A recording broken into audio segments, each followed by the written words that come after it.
I'm guessing somebody's been in here not too long ago. This is the pile of stuff I pulled out of there.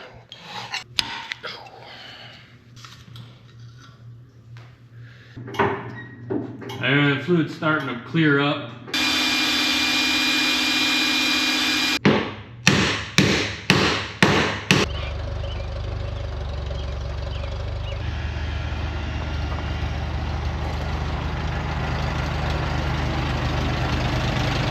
Welcome back. We are once again back on the Allis Chalmers M65 grader project, and I'm hoping to get that much closer to wrapping this thing up and getting it out and using it in this video. So let me run through a few things that I want to accomplish. On larger projects like this, I like to keep a checklist of what I need to accomplish and what I already have. We've knocked a few things off, some major things, but there are a ton of little items left to do. One of them, I started looking at the hydraulic hoses, and a lot of them are pretty rough. So I took some measurements and I got a new stack of hoses for it here. Those are not cheap.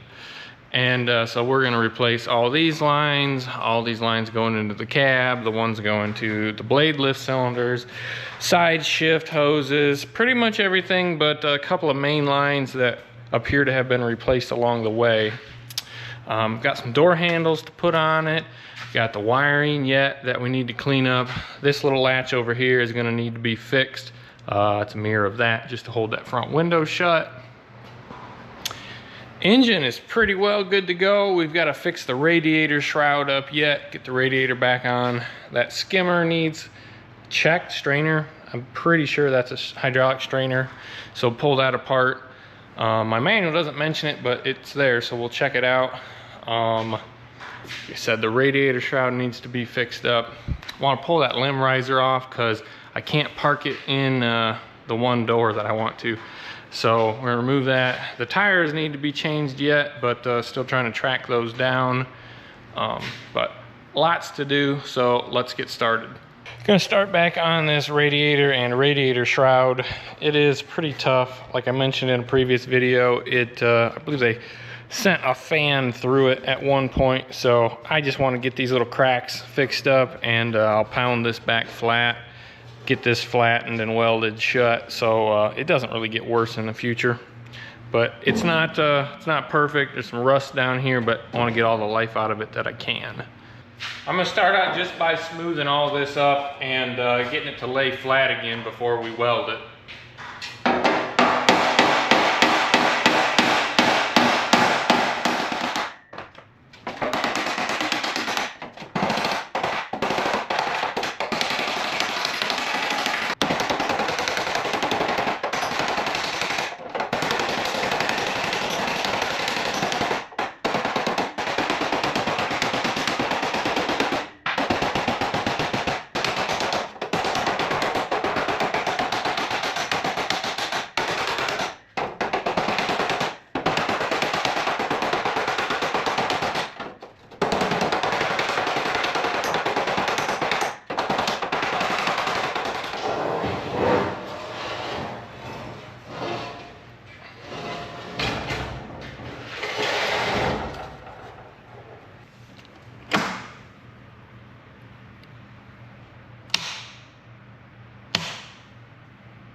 I'm just gonna use some MIG wire. This is 30 thousandths, just ERS 70-6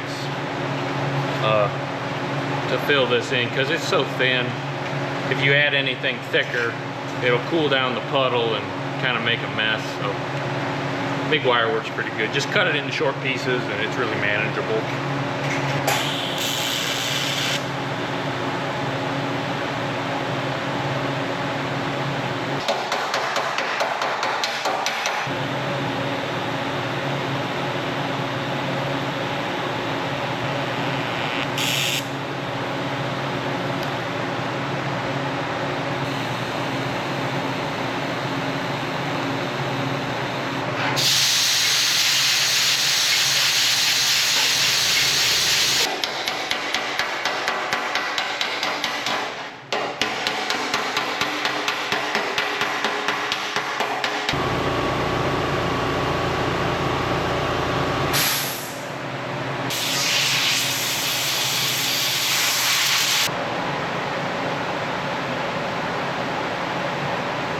this bottom slash where the fan had ran on for a while is pretty wide, so I'm just going to grab a little bit bigger filler material. Man, this thing had a ton of cracks in it. Down here, over there, all around the bottom, up this side, that part of the shroud, these corners, in the middle, under the neck, right there, here. Oh my gosh, that was a lot. Very tedious to try to weld those up without getting any of this solder too hot, especially in the edges and up by the top. Down here, well, I'm going to test my luck and try to resolder these two little bottom wings here without making too big of a mess. I got them kind of scratched up and cleaned and some solder and paste in there. We'll see what happens.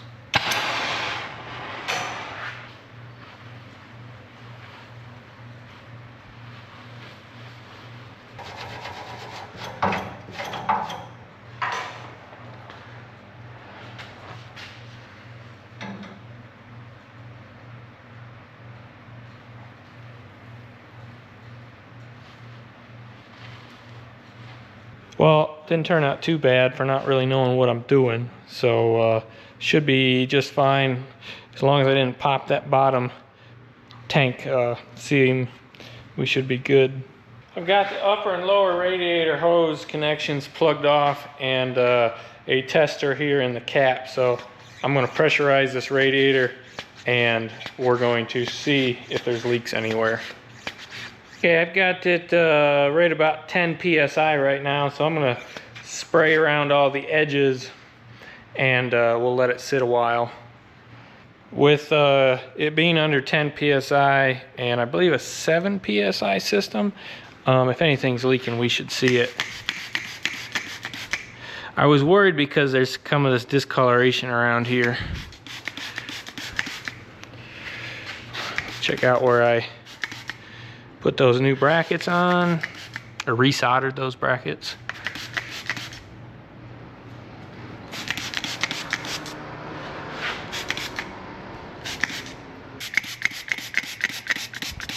Well, one more thing before I really say this is done.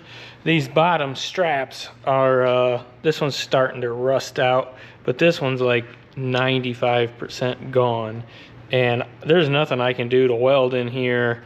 You know, that like this is built with a piece of canvas in it and it's soldered, so you would have to unsolder the radiator and everything to get this apart.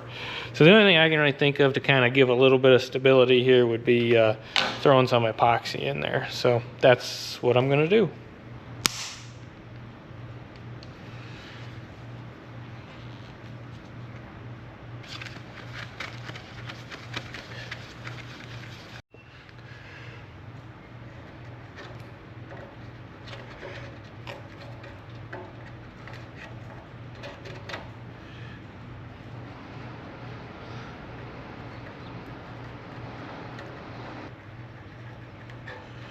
Try to get it all up in the cracks and stuff. It's been a couple hours and this thing has not moved one bit, so we got no leaks in the radiator. I also blew a little bit of fresh black paint on it, so it's basically brand new at this point, but should be good to go back in the grader. Also welded up the cracks in this alternator mount. There were a couple on this side and one right here.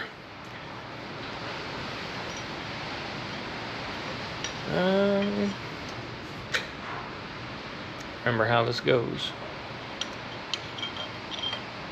Like that.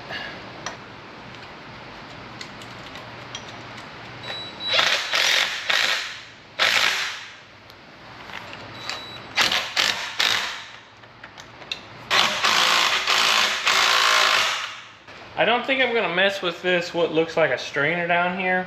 Surprisingly, I can't find it in the manual, but everything I'm looking at here shows that if I take that loose, the entire hydraulic tank is going to drain out.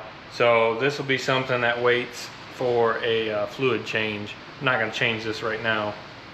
Also, while it was easy to get at, this hose is kind of rubbing on this bracket, so I put a little sleeve on it so it doesn't chafe anymore. These hoses have been replaced fairly recently, so I'm not replacing those at this moment.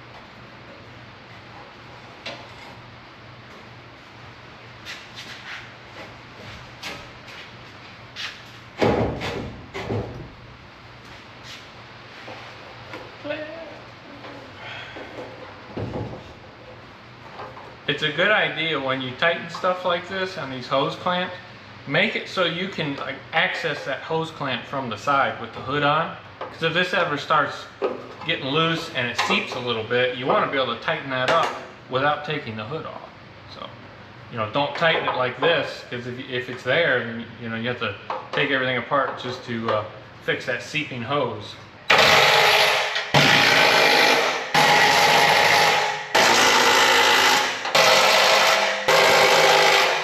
I have a new temperature gauge to go in here before we put the coolant back in.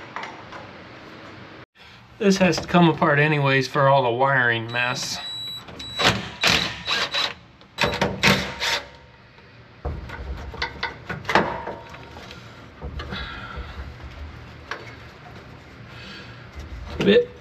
Bit snug. Can anyone explain to me why gauges, the nuts that hold the plates on the back, why they're never a standard size? Like, they look like 3/8, but they're not. So then you'd think, well, maybe they're 10 millimeter. Well, 10 millimeter is a little too big. 9 millimeter is too small. Nothing fits. Like, what? Why are they some weird size? Never understood that. This could be less enjoyable to get out of here, but not much less. And of course, it's hooked to everything. It would, I guess, probably help just to take this cover off. And with all the wiring, I think I might.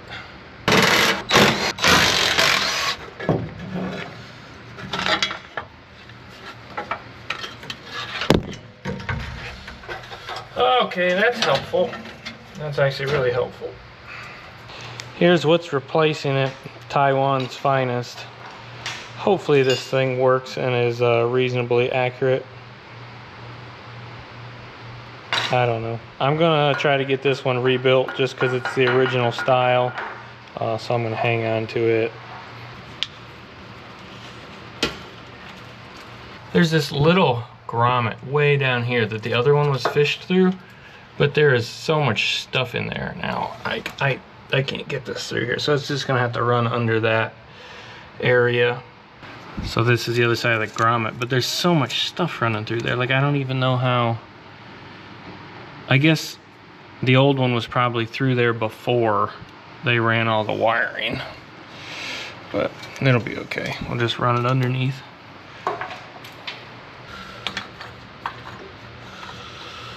Yeah, doesn't look at home there at all, but it'll do. Put the adapter in there.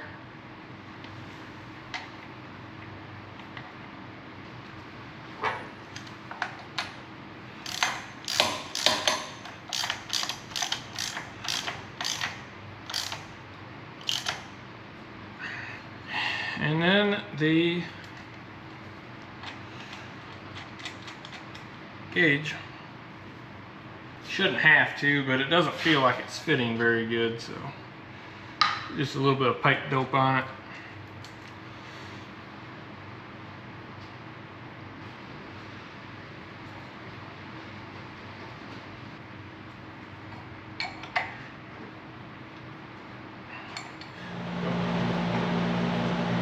Refill the radiator, and I just got an old t-shirt that I'm gonna drape into this funnel, and that'll filter out any decently sized particles that come out of this bucket.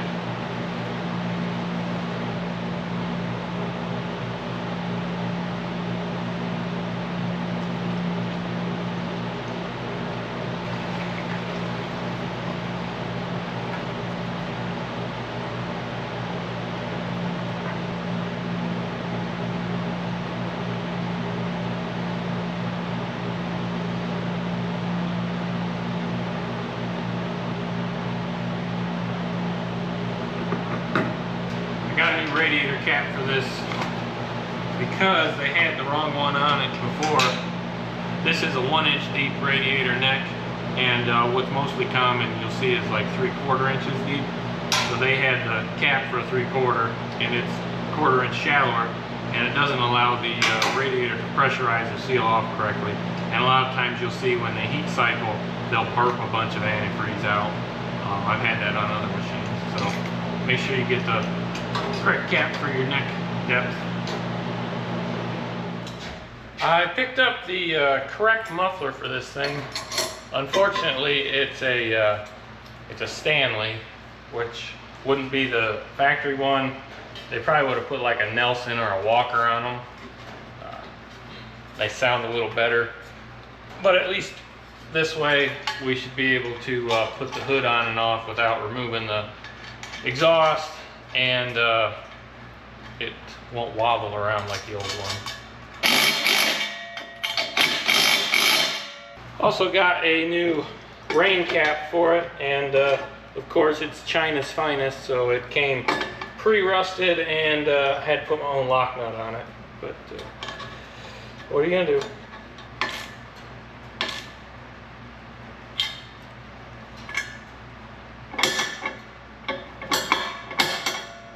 That'll work.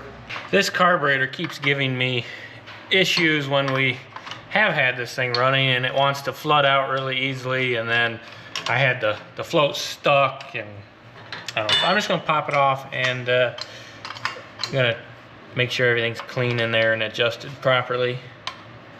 This return definitely is not factory.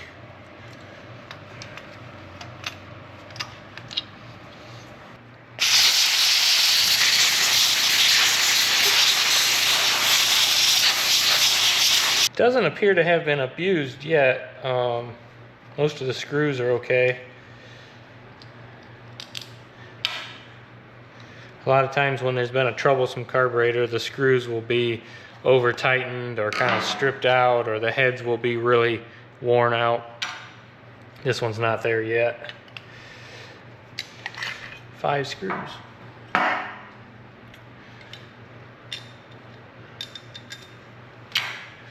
A little dirty in there, but definitely a little bit of corrosion will clean that up. But overall, not too bad. Gasket came off in one piece. We'll be sure to flush the passages out. I definitely want to clean out this this needle and seat. Looks like it's sitting about the right height. You want these to be parallel with the top of the carburetor. Most of them have measurements to actually measure from that gasket surface, but this is close enough. Just parallel usually works fine. It's got the newer rubber style seat, so that's a good reason why it might have been sticking. We'll have to make sure we clean that bore up really good. Floats are looking good. They don't sound like they've got any gas in them, so they should be sound. I'm guessing somebody's been in here not too long ago. This gasket looks reasonably fresh, and overall the carburetor looks pretty clean. So I'll just tidy everything up, make sure the passages are clean, and we'll put it back together. Because most likely the issue that was occurring is just from a little bit of crud built up inside this needle and seat, making the needle catch. Well, I got everything cleaned up here. All the passages are clear. There was a fair bit of gunk inside these entrance passages for the fuel. So that hopefully will help any issues in the future with flooding, get stuff getting caught in the needle and seat. But overall, really nothing wrong with anything. Everything's pretty tight, not much side-to-side play in the shafts. I mean, it's there, but for what we're doing, it'll be fine. So we'll put it back together.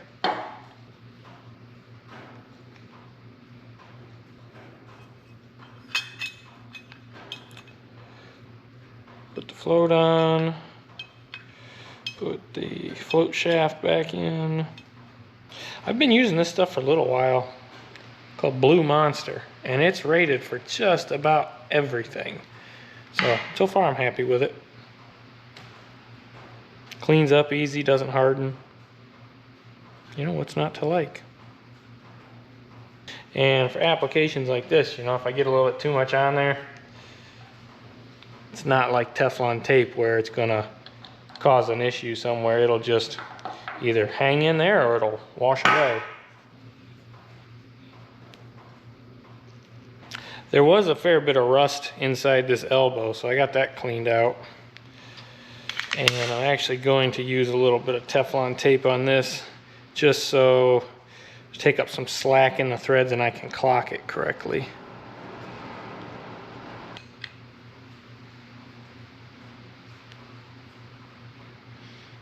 And that should do it. Going back together.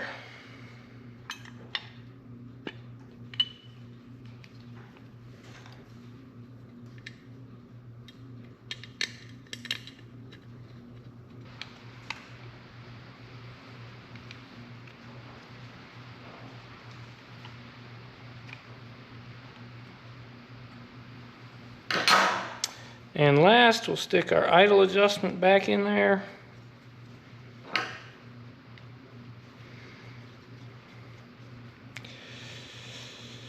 Usually half to one turnout is a good starting point on these. Doesn't look any better, but it should function a fair bit better. You know, one thing I'm noticing is that this return spring is not allowing the choke to fully be open. It's only partially. So if we can adjust that to this other part. All right, I got that adjusted now. It's a little stiffer, but should function properly. It's opening all the way now, so perfect. Okay, so I've got everything hooked back up here. This choke linkage is, you know, aftermarket, and I don't really like it, but for now it's gonna work. Intake boot here is still loose, but everything else is hooked up. I did verify that I got good fuel flow while I had the carburetor off, just to check on it, make sure everything was working good there. So I think I can turn the fuel on, which I'm doing now, and hopefully we don't have any leaks. So I think we're good. Let's fire this thing up for a minute here with the new exhaust on it and get the coolant to circulate a little bit. Oh, I lied. We're leaking everywhere.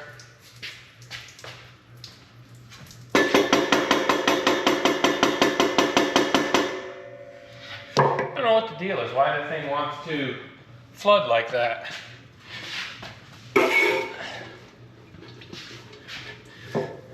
That needle and seat just are not working together. I cleaned them both out. What's happening there is the needle, once the float comes up, it's not pushing the needle up and sealing well enough. I don't know if some running will get that to work a little better or not, but we'll just have to make sure we pay attention to that for a little while. But everything in there is clean, and it should be working, but obviously isn't correctly, so might battle that for a little while, but I'm hoping it's good. If I got to continue to mess with it, I'll just put a different needle and seat. I've got some laying around here, so not that big a deal. All right, let's fire this thing up.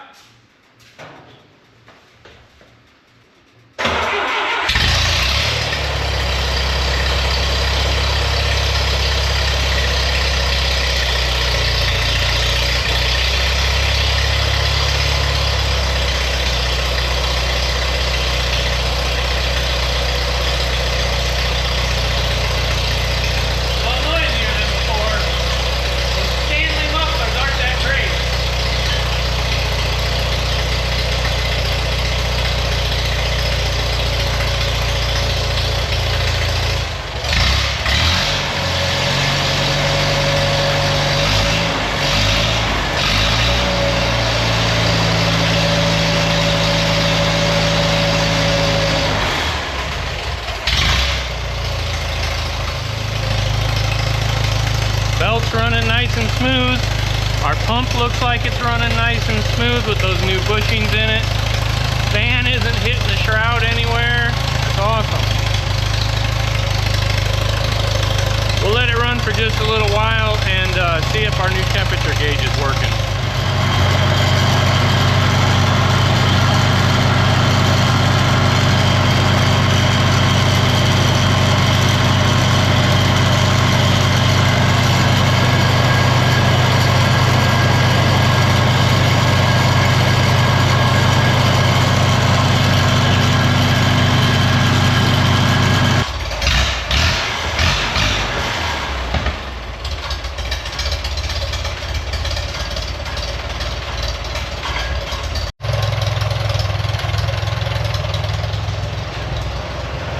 running good. Temperature gauge appears to be working correctly. Staying right in the range. Got good oil pressure, it's charging. So, all good signs. Belt's tracking good, nothing's seeping. Can't ask for more than that.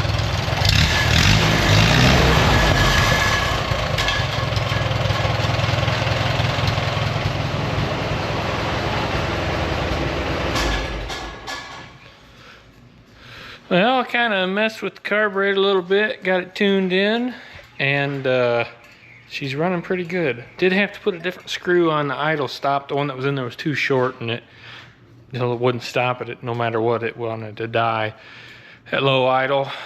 Looks like the temperature gauge is working correctly. Thermostat's functioning. I don't know. I keep an eye on this. I don't know if that's antifreeze. It looks like it, so I think I need to get a new upper hose for it, because that looks like it's seeping. So I'll add that to the list and get it changed out. But man, she runs good, sounds good, everything seems to be working good here. So I think kind of good in this area, besides changing that hose out. Up next is the wiring on this thing, and somehow it's charging. And I don't know if this would have originally had a generator and they put this on, but it appears they're running it off a single wire alternator, because all we've got is a ground and one charge wire. And so we got this voltage regulator here, but I don't think they're even using this anymore. We've got a little fuse block up in here that, well, if it's functioning, it's nothing's working off of it, obviously. But so we'll get that kind of straightened out. All these wires are non-existent anymore. We're not gonna be using any of these. They got this auxiliary panel. We're gonna pull all this stuff out, kind of sort through all this stuff here. But I don't think I'm really going to record that, because it's all kind of monotonous stuff and tight quarters, and you know, who really cares about wiring? So I will check back in as we're doing that. Pull these, whatever you want to call it, brackets off of here.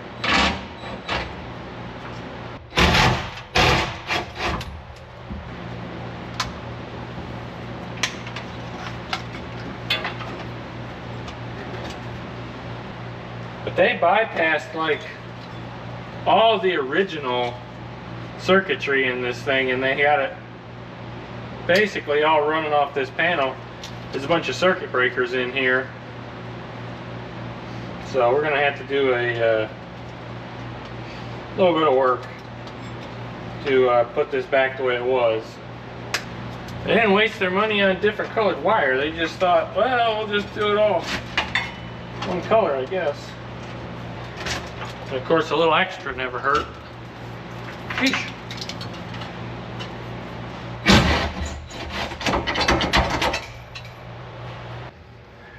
Try to find my power in and out of this.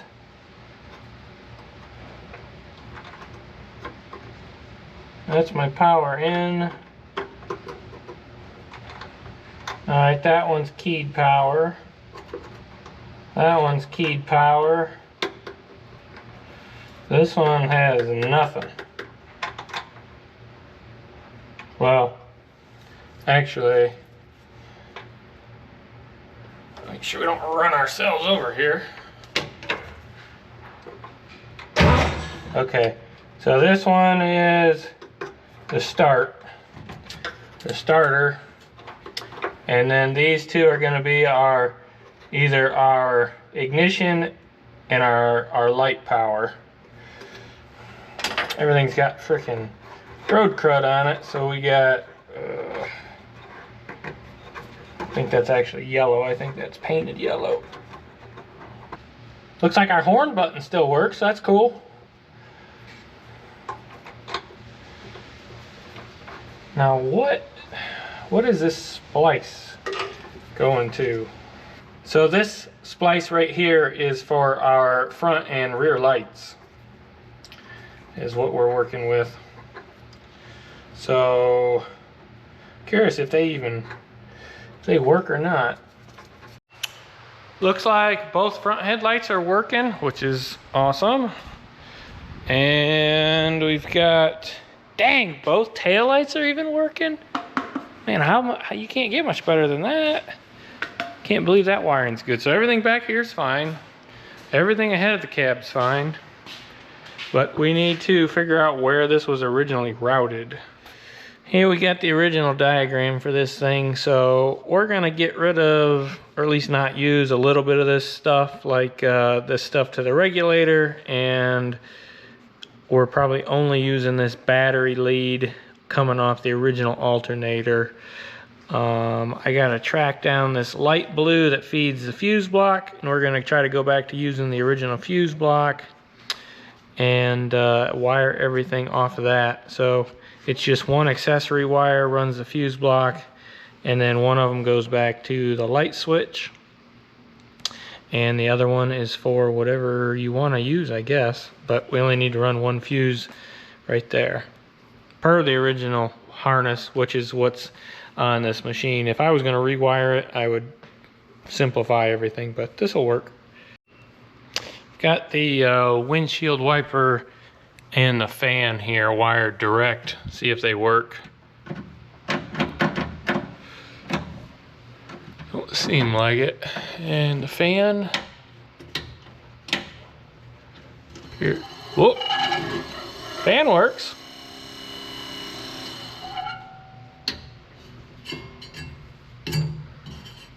One speed works.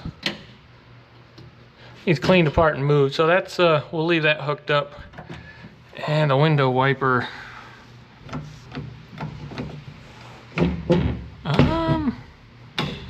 It wants to work.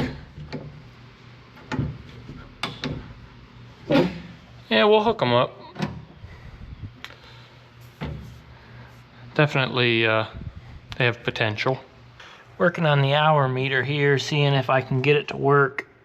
I'm gonna let it sit and count a little here if it's working, but really the only thing that was wrong with it was they didn't have this ground wire hooked up. I've got it hot wired right now. It runs off a circuit that runs through an oil pressure like sending unit, so when it closes the circuit, the engine's running, so these are accurate engine hours. So I'm gonna let that see if it's gonna be counting or not. These are all accessory power spots, so my fan and my window wiper are going to get extended over to here where they probably originally were, and those just come on with the key switch. Also going to want to take apart and clean up these terminals. There's a lot of green going on right here on this amp meter. This circuit here is coming through, and it's for the dash lights. I'm missing one of them here, maybe two of them. No, I think just one here. So it'd be one there and one here. I think I'm going to take this short lead out and just wire it directly to that one.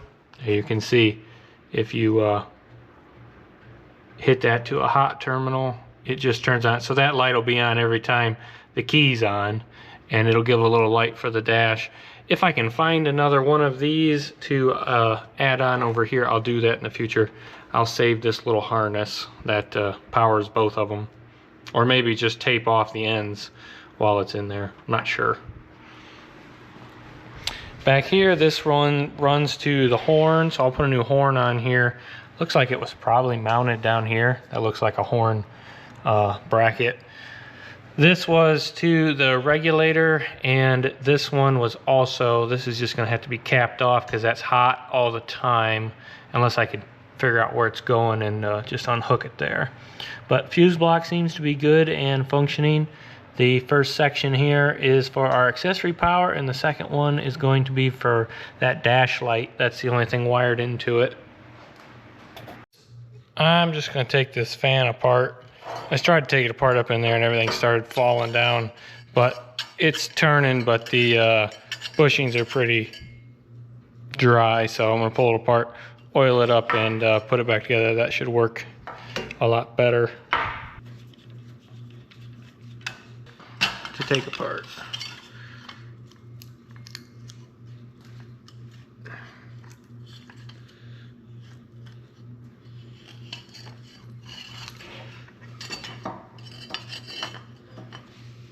I'm just going to try to get a couple drops carefully down in the bushing.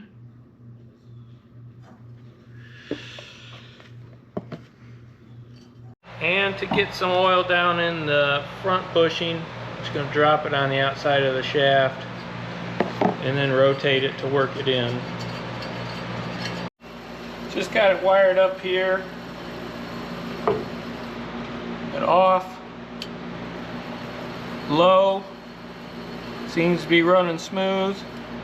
High, I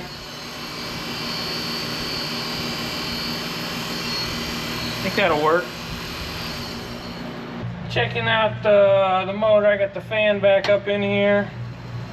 We got low and we got high all working. Kind of messing with this wiper motor, and I got, you know, power here, there, everywhere. It seems to work, and then I'm like, well, maybe the ground isn't doing too good. So I jumped the ground, and look at that. We got low, and we got high. And it returns to where it's supposed to. So everything here is good. We just need to either run a ground wire. That's probably what I'm going to do, is just run an auxiliary ground wire here, because it's trying to get a ground through this hinge, and obviously it's too corroded, and it's not working. So, but easy fix there. So clean this up, and these are good to go. I've got pretty much everything under this dash sorted out. Ended up using one of the old switches off the panel that hung up here for the lights. So now we've got our lights wired to that, so that runs our front and rear lights. The brakes, the switch under the cab needs either taken apart and cleaned, or if I can't, I need to replace it. That'll operate the rear brake lights, but everything else in that circuit is operating correctly. I am missing one of these little lights. It would go right here, and if I find one, I'll wire it in. For now, I just threw some heat shrink tube over that. I don't know what this hole would be for. I know this is the one I put the light switch in because it fit. This is the horn. Circuit works, just got to hook a horn up to it. But I couldn't help but just sit here and think, you know, I've spent quite several hours now just sorting through this wiring, mostly because somebody else kind of messed it up before me. But imagine, you know, all the wiring that's in a new machine. You know, this thing's from 1972, I think, 72. And it's got bare minimum for wires. You know, honestly, you don't even need some of this stuff for the machine to run. You just need a couple. But, you know, the massive wiring harnesses that the new ones come with, you know, there's no way somebody like me is going to be tinkering with them, you know, this many years from now. Maybe they will. I don't know. But just can't help but think about that as I'm messing with this. The whole, you know, under 20 wires, and what would probably be maybe 100 plus in a new machine. This is the pile of stuff I pulled out of there. I'm gonna check and probably save some of this stuff if it's still good. This is a backup alarm. It does still work, but the way they had it wired in there didn't really work anymore, so I'll probably save that for something else. This was the switch. It was like you know, an arm switch, and it's just when you threw it into the reverse shuttle, it would hit this bracket and make this operate. I think this is a CB radio, and then just I don't know, some dummy light for something with a resistor on it and a bunch of other junk. The old regulator and the beacon on top that did not work. Although I'll probably steal that magnet off the bottom, but now that's all gone. So a little bit more simple now. I'll pull this limb riser off now. I've got the rear bolts loose. Just got to pull the fronts out.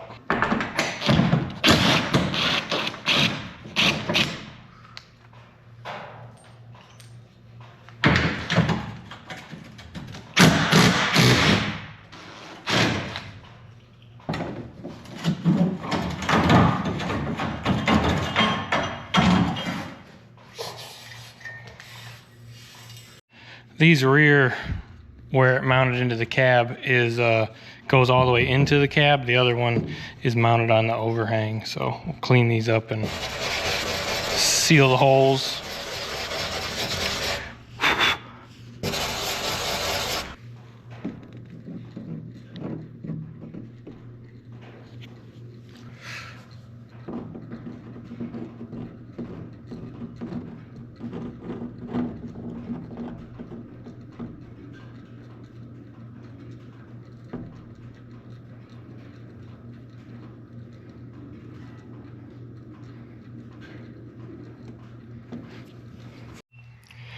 Gonna start on replacing these hydraulic lines now. There's a couple of them that are newer, like these two are newer, but that's actually a 3/8 line when it should be a 1/2 inch -8. These are probably original. As with these, probably all original. Looks like steering cylinder hoses are probably original. Like these are like really rough. Pretty much everything I got is 1/2 inch JIC, which is pretty common on this machine, but like right here there's a 3/8 pipe. So I just got some adapters for those, but I change all these as well. So won't be popping any lines and draining oil on the ground anywhere. So just replace them now and be done with it.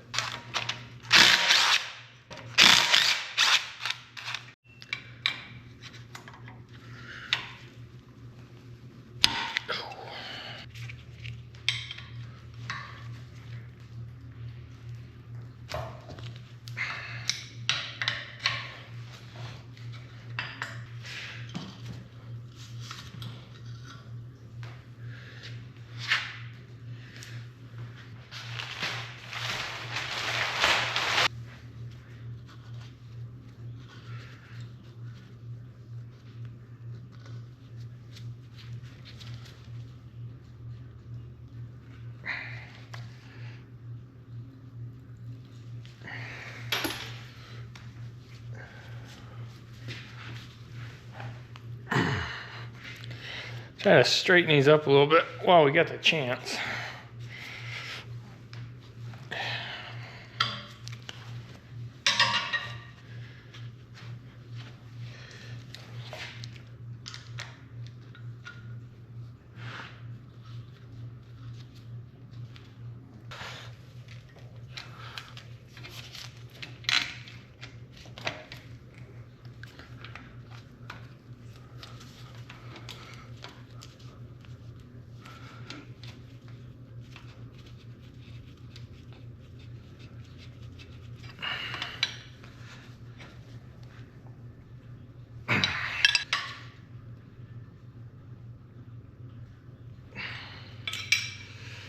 Okay, that's one down and 26 more to go.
Well, there you are.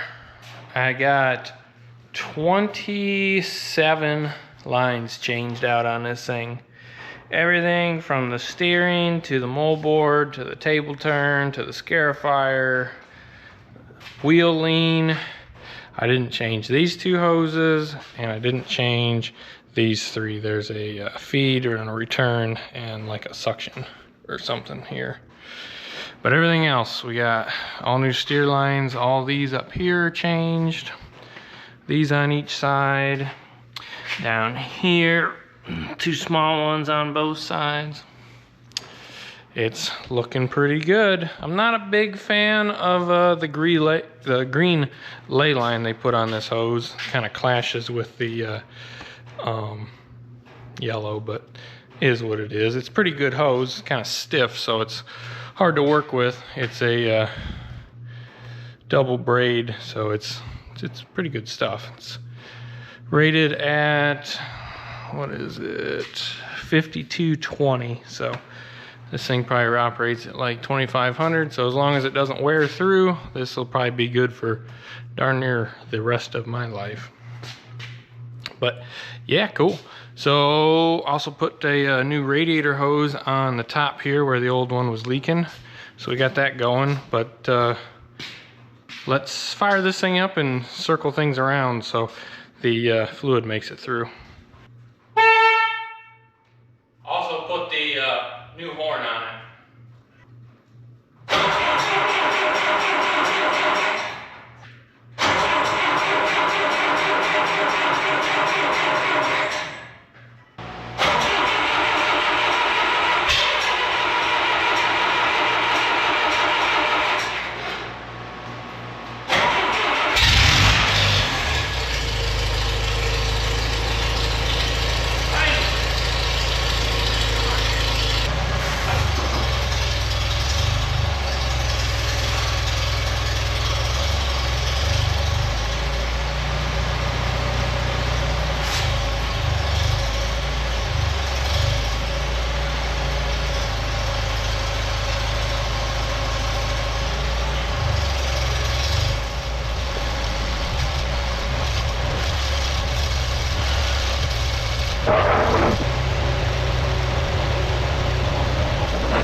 Okay, so I took the thing out, run it around a little bit, noticed it wasn't charging, so I had to had a terminal break off from fatigue on the amp meter.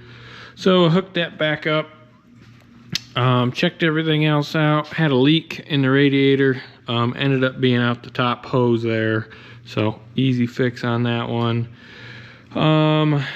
Brakes are super iffy. Well, they're strong if you pump them up, but they don't want to grab right away. And I did notice that this auxiliary transmission got a little heat to it, so I'm going to end up draining that and changing the fluid in that as well. Everything else seemed to work good. All the hoses were fine, nothing bound up, you know, because I just took measurements off of them and obviously didn't line them up exactly to what came off there, but everything's fitting good and moving correctly, so that's good. I think yeah, the cap fell off the air breather. I got to figure out why that's not biting on correctly. That came off, but let's tackle those brakes. I think a flush and fill will be sufficient. I'm assuming it's just low on fluid by the way it's acting, and I'm also fairly certain that they probably haven't been flushed out in a long time.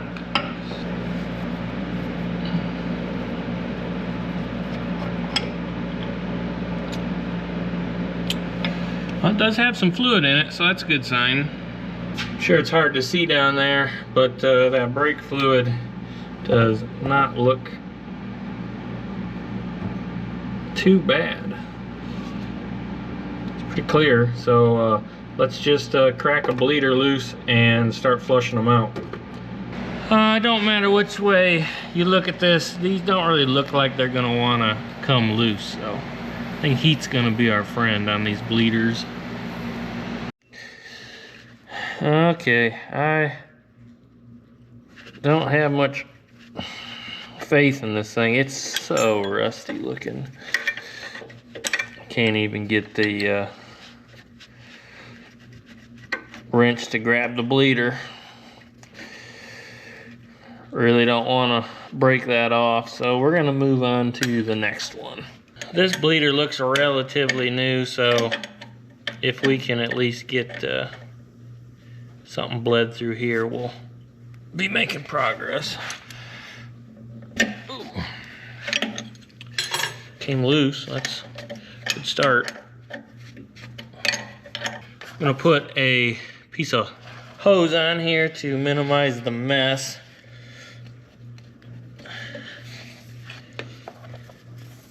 Going to put the other end into here, and we'll start pumping the fluid, and we'll be able to see when we start pumping fresh stuff out.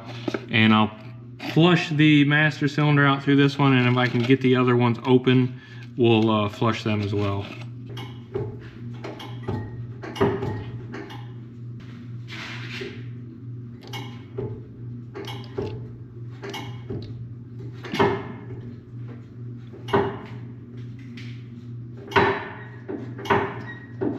The fluid's starting to clear up.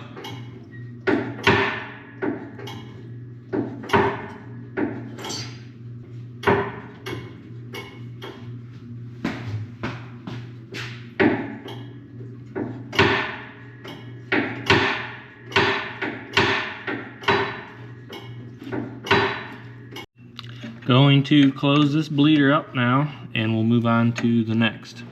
Well, the next never happened because these two over here were so rusty they wouldn't come loose, and same with the right front that we already knew was rusty. I've got brakes now. The master cylinder is completely flushed out. It doesn't go completely to the floor, but when you give it like 2 pumps, you've got really solid brakes. So there's still air in the system somewhere, but I'm not gonna break these bleeders loose and have them get stuck in the wheel cylinders because there's nowhere to access them. If this was more accessible, that I could easily get like an easy out in there and get them out, that'd be one thing. But since this is so tight, and to put a new wheel cylinder on, you have to pop these loose from the main shafts, and from everything I see, that's not really a fun job. So nothing here is leaking. We're gonna roll with what we got now for brakes. I did have this thing out moving around a little bit, and I thought this auxiliary transmission right here was getting just a little bit warm for my liking. So it's got fluid in it. This is a tube with a dipstick, and it definitely has oil. Not sure quite what level it's at. Let's see. It's right up to where it should be, but it's dark brown, and I think it would just be best to change it out. So we're going to do that. I think the only way to drain it is under all this crust. There's a nut with an O-ring, and we just take this whole filler tube loose and drain it out. And then unfortunately that's gonna drain all over the brake hub, but yeah, that's what we got. I'm gonna venture to say it's been quite a few years before anybody has serviced this poor little transmission.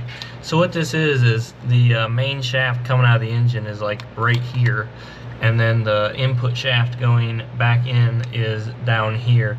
So this just extends that main shaft out and then gives you an underdrive. Instead of the factory 4-speed, you end up with an 8-speed. So I'm not really seeing how I can get in here and take this loose. I'm going to take this tube loose, pull it, and then you could drain out this elbow, but there's not much room to get a wrench on that either. So I'm gonna see if I can run a hose down there and evacuate that out, suck it dry.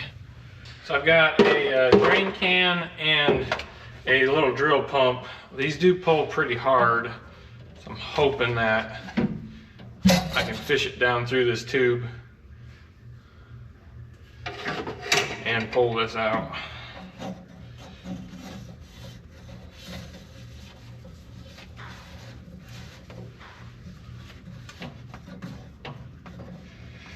Feels like it's at the bottom.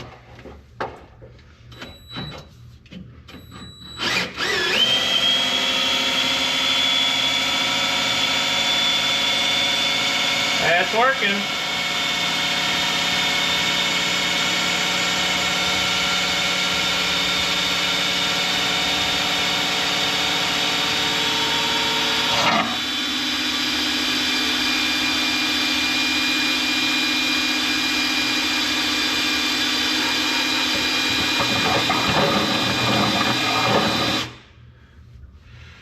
Pretty thick oil, so it might take a little bit for it to flow to where I can get it to drain good.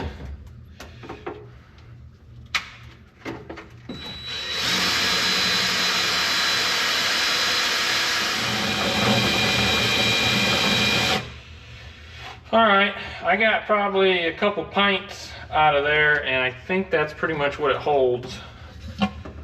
So I'm gonna pull this back out, and it's pretty, I mean, it's pretty nasty stuff. You can't see through it. And it's kind of a little glittery looking, so I think the best thing to do is gonna be put some fresh oil back in it.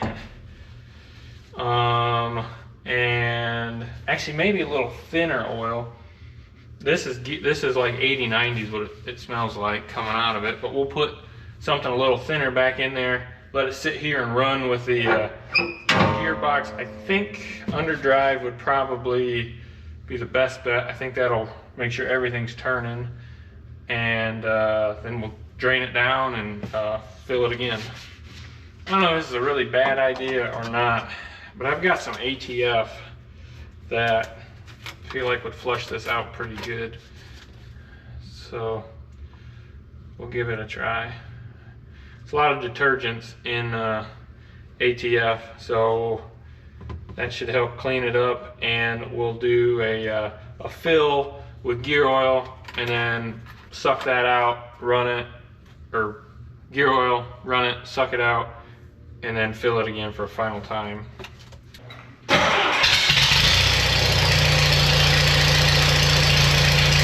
You can kind of hear the whine of that transmission.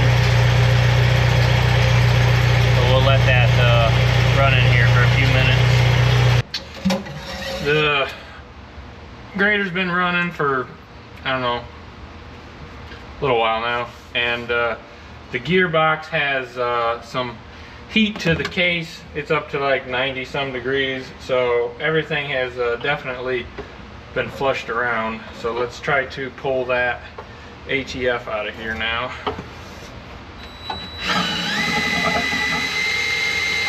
That pump's a little easier.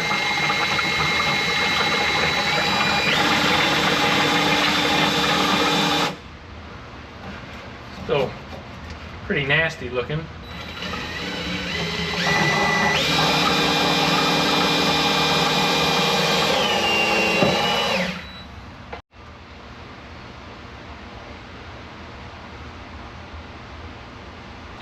We'll measure by the funnel full. About 2.5 funnels should be what we need.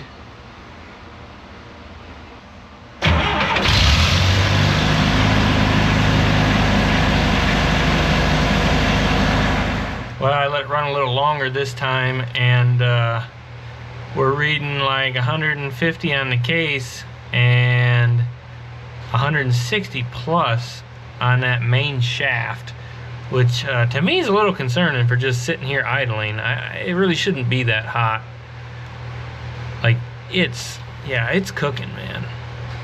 So we'll have to keep an eye on that. At least the hose is coming clean now. It's not staying packed with that nasty old stuff.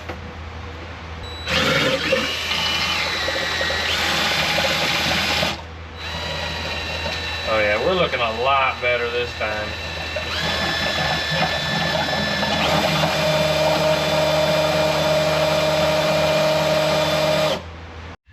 And with the final fill.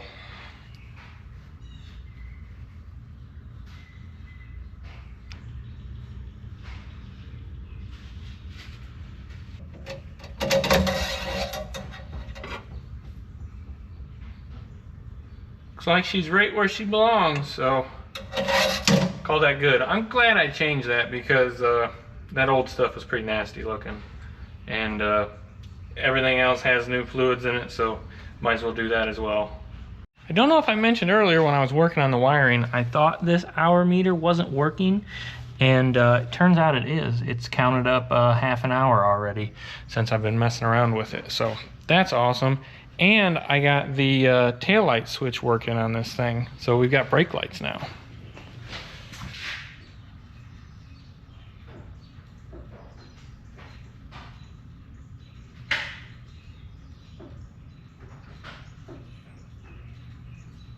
While we're still working in the cab, this seat has definitely seen some better days, and before it gets any worse, especially on this bottom portion, we need to fix it up. And by fix it up, I mean cut off the bad chunks and tape it up.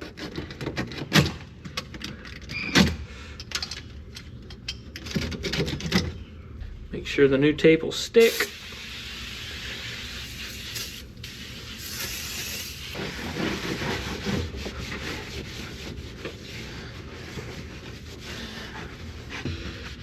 Get your upholstery on a roll, and I like to start in the center and work my way out. Try to get it tucked down in there as far as you can.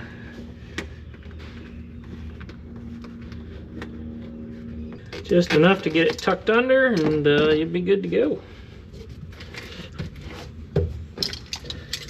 From there, just do like a 50%, 30 to 50% overlap, and it'll look like new.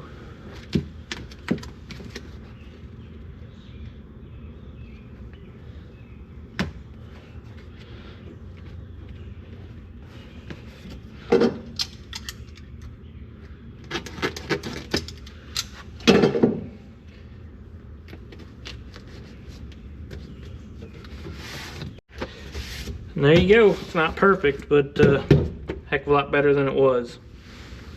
It even retains the you know, the original lines. Another thing we got to work on here is get this front hinge back how it should be sitting. The piano hinge has gotten seized up over the years, and it's actually not closing all the way now, and it's warping this hinge, and the bottom of the window is catching and won't let it shut all the way. So maybe just working it back and forth. I've had it soaking for a little while. We'll add a little bit more penetrating oil. Maybe we can work it back and forth and clamp it up and get it to do what it needs to close again.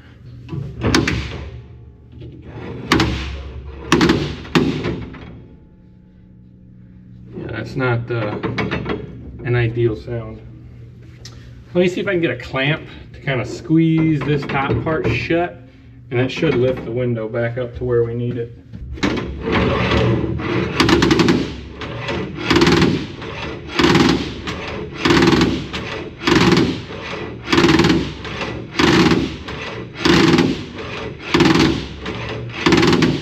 What I really don't want to do is have this thing end up warping the frame and causing our window to break. Something to push against up here.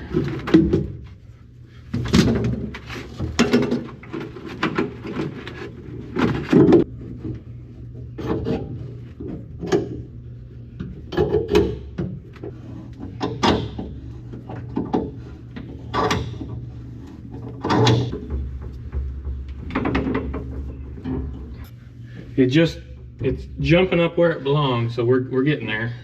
This little bitty edge up here is catching it. I gotta get that rolled back over, and then it should come up like it should.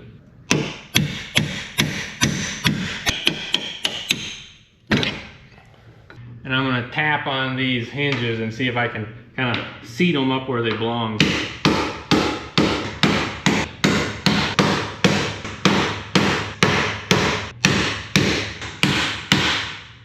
Now, to help keep things shut, we've got to repair this left side latch or handle, whatever you want to call that. It's just a like a cam thing that catches and holds it shut. I got the handle and the spring and everything, so we just got to pull this off and fix the mechanism that keeps it together.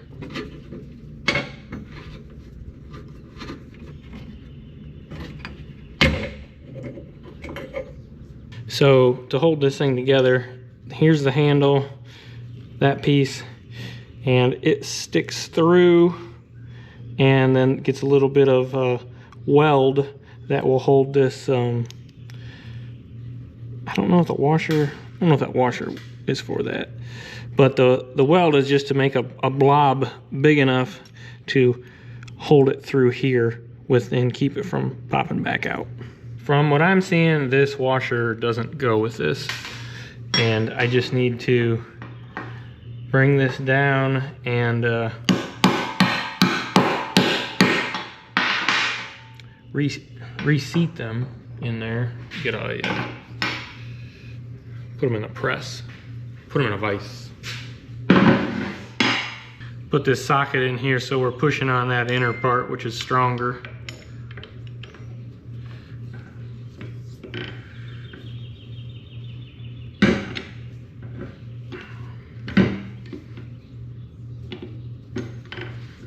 Go. So now they're together, and all I need to do is just put a weld or put a little washer or something on here to keep it from coming out.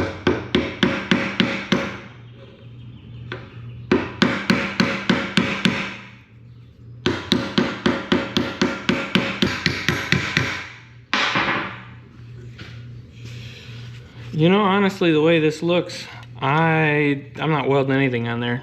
I got that peened over enough that it's holding it, and the load is this direction, so nothing's gonna pull out. The only thing that really is holding against is that spring pressure. So I'll put that back on now.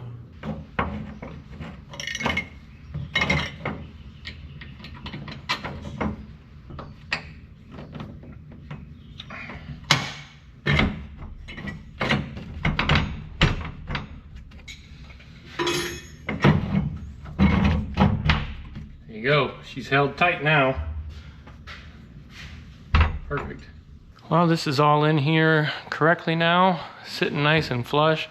I don't know, somehow they got a warp to this side. They must have womped it against something at some point in time. Even threw a new wiper blade on there. Clean the inside of the windows. I'll get the outsides when we pull it outside. I ended up popping that back plexiglass piece out back here. I'm gonna have a new piece of glass cut, and I think I'm gonna try to bring them this whole frame so I can just get that installed and I'm not screwing it up, but couldn't see anything out of it the way it was, so just pop that out for now right here. But next thing is I need some door handles. We got to get these straightened out. Got some new handles here. I even got them keyed with some locks so we can have some security on this thing. If we take it to shows or something, you can throw the cooler inside and lock it up if you want. But I don't know, got it from these folks. It seems like decent quality at a glance. So see if we can get them changed out. I'm a little bit worried that these screws might twist off in there. I've been putting penetrating oil around them. Don't know if that's gonna do any good, but try this impact screwdriver and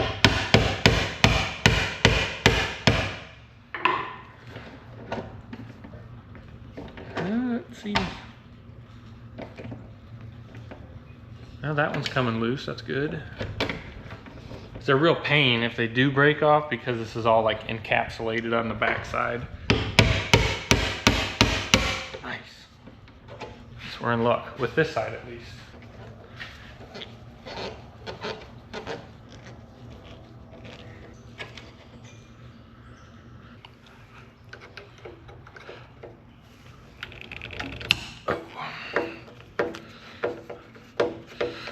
This is just a retaining screw for the shaft on this thing.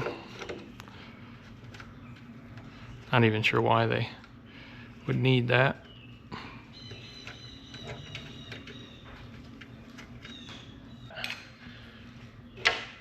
And the broken piece. Looks like we did have a little bit of that screw twist off in there. Lost a little bit of the threads on the end. These didn't come with new screws, which is kind of a bummer because I don't have any of these.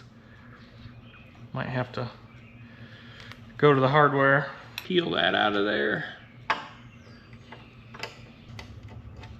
There we go. Just gonna chase these threads before we install the new handle. There's our new handle. And we'll put this spring on here. Still don't really know if it's needed. But they line up.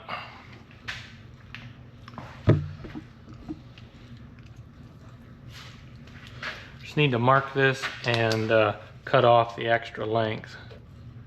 They're just a universal fit.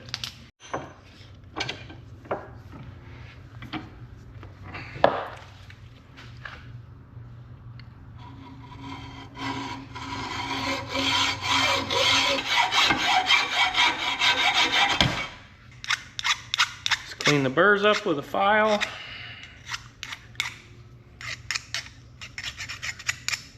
Should be good to put in.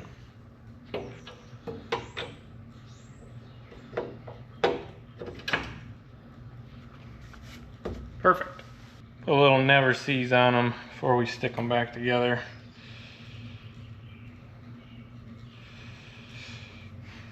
Our future selves will thank us. Would be nice if these handles came with new screws, but I'm guessing you don't often see two of them with the same, retaining screw thread. So it probably varies a bit. I don't know if there's enough thread left on this one to catch or not, but we're gonna try it.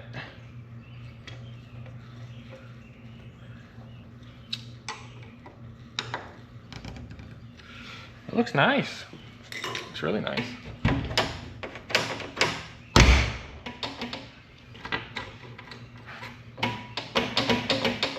Cool. I mean, the other one locked too, and that's probably why the handle got broke off, but that's nice. Now I'm just gonna do the same on the other side. Got the other side changed out as well. Figured out that little spring in there is actually like part of this style retainer. So I'm gonna put new screws in these when the hardware opens back up, but I'll take that back out of there. We didn't need that. It had just basically fallen apart on the old handle. So the new ones have a retaining ring in there.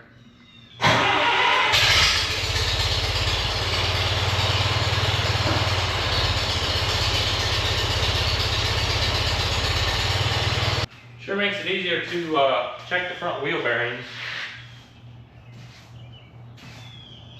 That one sounds excellent.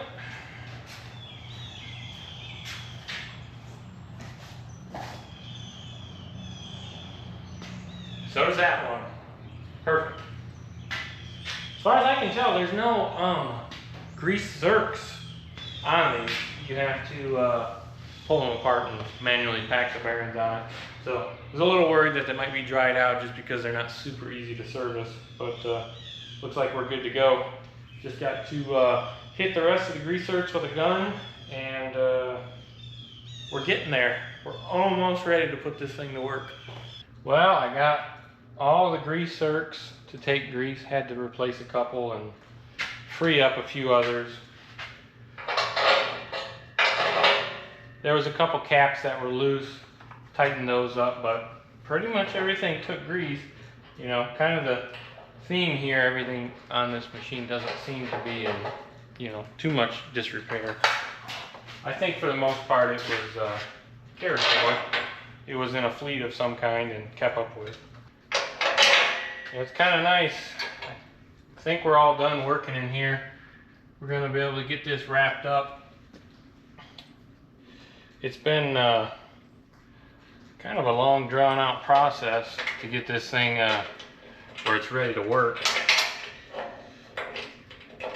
I think next week I'll have owned this machine a year and probably made the least amount of progress with it. I don't know. It's kind of a complex machine compared to just an old tractor or something. There's a lot of stuff going on.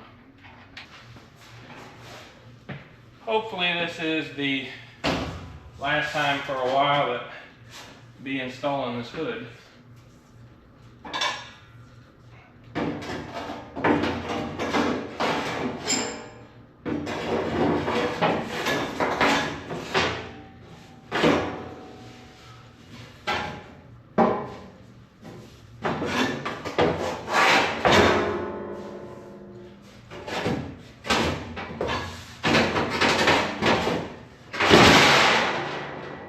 Looks like we probably got some room to shift this radiator forward, make the hood fit a little bit.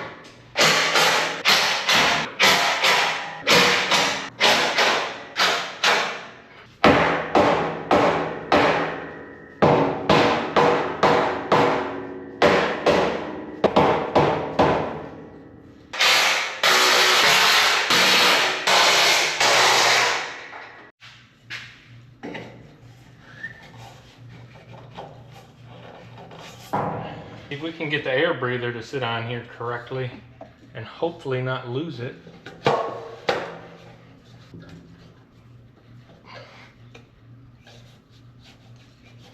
That seems pretty good. I don't know, we should put a little zip tie or safety chain on that thing or something to make sure if it does fall off I don't run it over. But it seems sturdy now. All right, well, I think pretty much everything major is fixed on this thing. There's a couple things left. Do want to put some different back tires on it.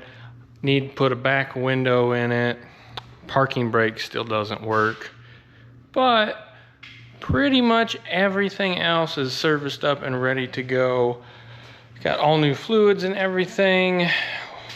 The list was much longer than I thought it was on what we needed to repair, but we've got it done and this thing's looking good. New hoses, and windows cleaned up. I'm thinking tomorrow we're going to put this thing to use a little bit. Not anything real big, but gonna try to cut a new driveway in and I don't know, give an excuse to do a little work with it.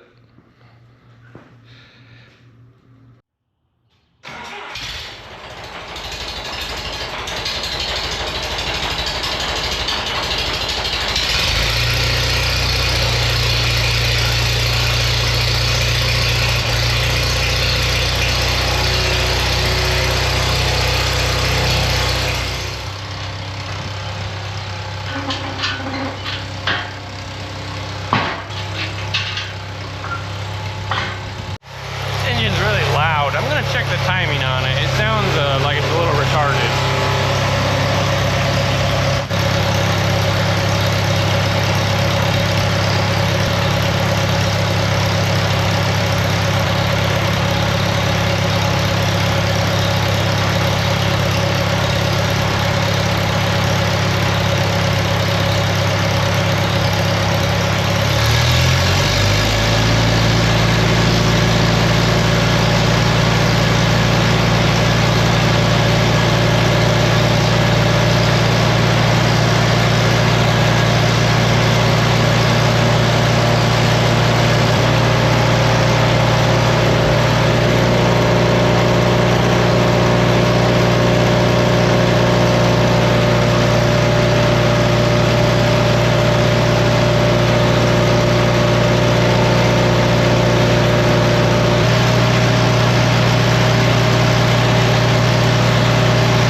off by a few degrees.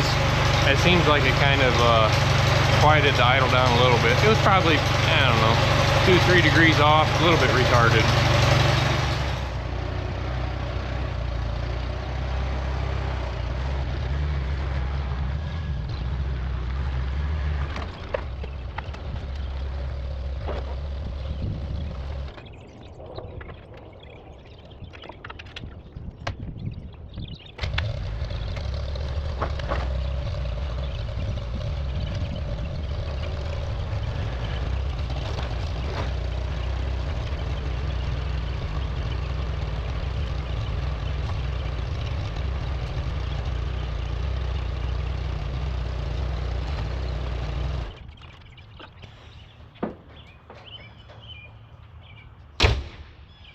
I got loaded up and chained down. I don't really like where I'm hooking to on the front here. I don't know where, unless I build some tie downs, which I probably should. If there's a better way to tie that front down. Back's pretty simple. The chains just hook right there into the frame. We're not going very far. I could have drove it where we're going, but I wanted a little experience hauling this thing before I took it very far in the future. Looks like it's sitting pretty good on the truck. It's forward a couple more inches than it was prior, and I was also able to get the blade like down and shifted forward, because last time we had it like right here. It was hanging off the sides because nothing worked. And I've been wanting to relocate this jack handle somehow, and I don't know, I think we may do that in the future, because every time I want to load something real long, I want to come up against this front rub rail, and then you have a tire hits that handle. So, but this should work for us. We're within the weight limit of the trailer, real close, but we're there. So we're gonna just like try to cut like 4 inches off this and make a driveway come around here. So see if I can learn how to use this thing.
Well, we got that cut in.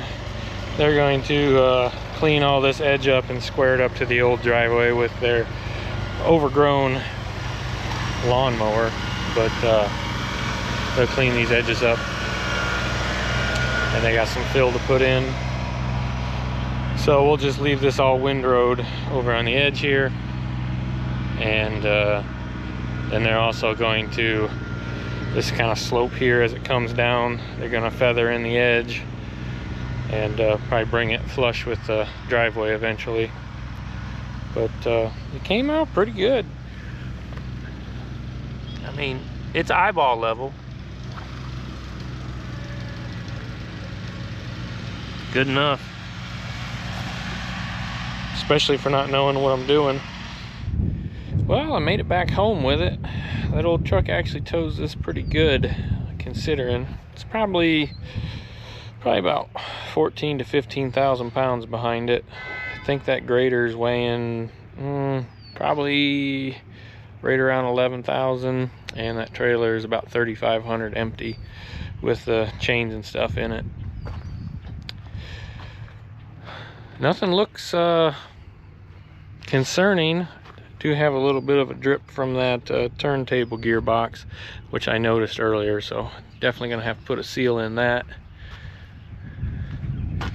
Little bit of a drip from this right side tandem drive, but super minor, and just a little bit from the front and the rear mains in the engine, which the rear main was leaking really bad when I first got it running, so that's kind of fixed itself. Definitely gonna need to get some new meats on this thing, because I know that was sand and you don't have the best grip in that. It just kind of wants to spin out, but it could use a little more bite. Try to cut that side out or get much of a blade full, and it kind of wanted to spin out on me. So, but everything seemed to work good. Had lots of power. The engine ran great the whole time. Kind of started to get the hang of what lever did what towards the end there.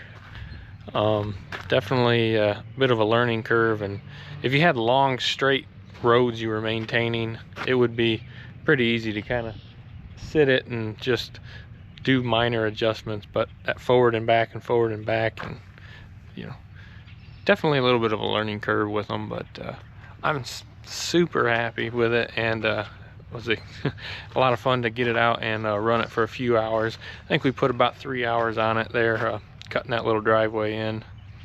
But may go back and grade it out when they get the stone delivered, but I think they can maybe handle that themselves.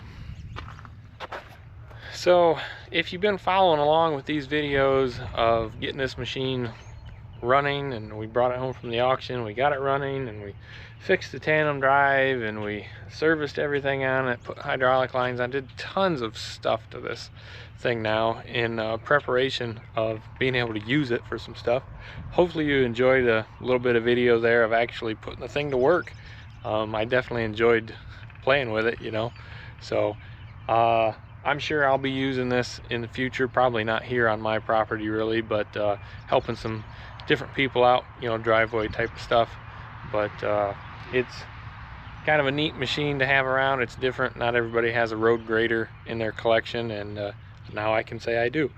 So I appreciate y'all watching, and if you enjoyed the video, leave a thumbs up and comment on what you liked or didn't like, or maybe some tips if you're an expert on running a road grader, I guess. But I do appreciate y'all watching, and I'll see you on the next one.